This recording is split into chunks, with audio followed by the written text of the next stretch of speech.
What's going on, guys? Welcome back to the video. Today we're going to be doing an oil change on the RT. If you guys are new to the channel, it's a 2022 RT Charger. I got about 3 months ago and I've yet to do an oil change. So it's about time for an oil change. Also, make sure you guys have the right oil. It says 0W20 here, but I have 5W20, which is the same thing technically. If you're in colder weather, I definitely recommend doing the 0W20 just because it's thinner and it helps with the cold starts. But since I'm in Cali and it's usually warm here, I just went with the 5W20 because they also didn't have the 0W20. I got everything from AutoZone. You can get it from AutoZone, O'Reilly's, whatever you guys have local to you. This is the filter I got, the M1113A. This is the oil. See that NASCAR? Because this is a freaking race car. Not really, but yeah. All you guys are gonna need for the oil change is a 13mm socket to take off the bolt, possibly a wrench for the oil filter, just in case it's a little tight, and a oil pan, and gloves and a towel if needed, just to cover the oil when you put it back in. Also, you're gonna need a 3-ton jack or any type of jack. So, for the Chargers and Challengers, you want to jack it from the passenger side because the bolt is going to be on the driver's side. So it'll help the oil leak out a little bit faster. Before jacking the car, make sure to put the e-brake on, especially if you're doing it in a driveway or slope area like this. If you guys are lowered, this back wheel might come off the floor while jacking. Gay! I'm just going to put a little brick behind the car just in case this thing decides to roll away. Car is now jacked up just enough for me to slide under there. So now, start by taking this off. So help the oil drain out. This thing fucking come off there. It'll help the oil drain out a little bit smoother. All you gotta do is take off this cover. It's, I believe, 4 bolts from there, and then 2 more in the back. And it should just slide off. You don't need to take this off. It's just this little cover right here. Once all the bolts off, it should just slide right off. The bolts are all hand tight for me, so I didn't have to use any sort of tool. I just literally took it off with my hand. If needed, the bolts are all 10mm. It's just 4 of them. One of them was missing for me, so I don't know. Let's throw this thing to the side because we don't need this thing anymore. All you guys are doing is taking off this bolt right here, and then the oil filter right there. You don't need one of these versus this one, because with this one it was sitting behind the oil. So yeah. Once you broke it loose, just put the oil pan right underneath.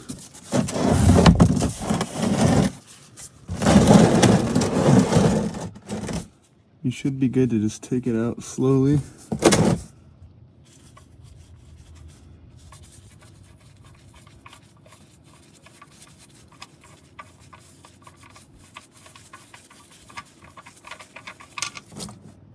Yeah, it should just all leak out like that. Yeah, as you guys can see, you don't want to do that. I had my hand on a little nipple right here, so it's blocking all the air from letting it go. So now I got a mess to clean. You guys want to let this leak until this becomes like drips instead of like a full stream. Once it's dripping like this, you're gonna put the bolt right back on. Make sure you put it on hand tight, maybe with like one more little torque, because if you do it too tight, the oil will start leaking from the back of it. The filter should just be hand tight. You should be able to just take it off. But if not, that's why I recommended the wrench before, just in case it's tight. You can just use that to break it and just turn it right off. So we're gonna put the oil pan under this, let it leak out slowly so you don't have a mess like that. Oil filter is out. Like I said, just make sure you loosen it slowly and let it leak out, so you don't just dump it out and it goes everywhere. Whoever did the oil change last, they used a little cheap little filter. It's a good thing we got a little extended performance one. What you want to do for the filter is just put your finger in here, put a little around the O-ring, so next time you do your oil change, it doesn't get stuck and it gets all tight. Just lube her up like that. And we're gonna put a little bit of oil inside. Just enough. There should be solid. And we're gonna put it right back in. Just put Put it right back up here. Make sure not to spill. Sit on. And again, just make sure it's hand tight. Not too loose, but not too tight. If you put it tight, you're gonna smash that O-ring and it's gonna leak everywhere. Just nice and tight.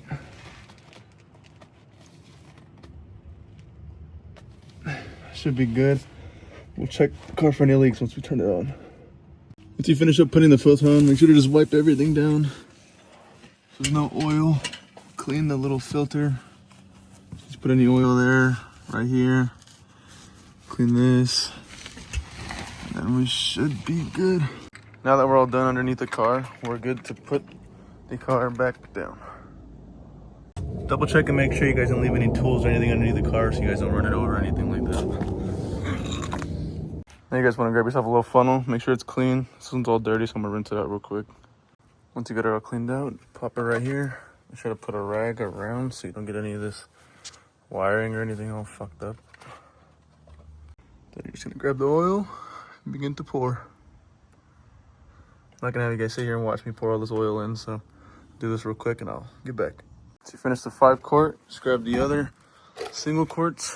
This is a 7-quart engine, so for the 5.7 it's 7 quarts. We're not doing no 6.2 Hellcat or Scat Pack, it's the 5.7 only.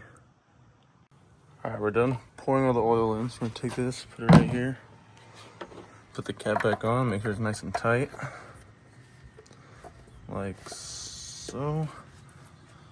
Then just check for anything. I'll make sure you don't leave anything under the engine. Or under the hood, not the engine. And it should be good to close it. Once you're done with that, you want to hop in here, put it in run. We're going to reset the oil life. Scroll to vehicle info.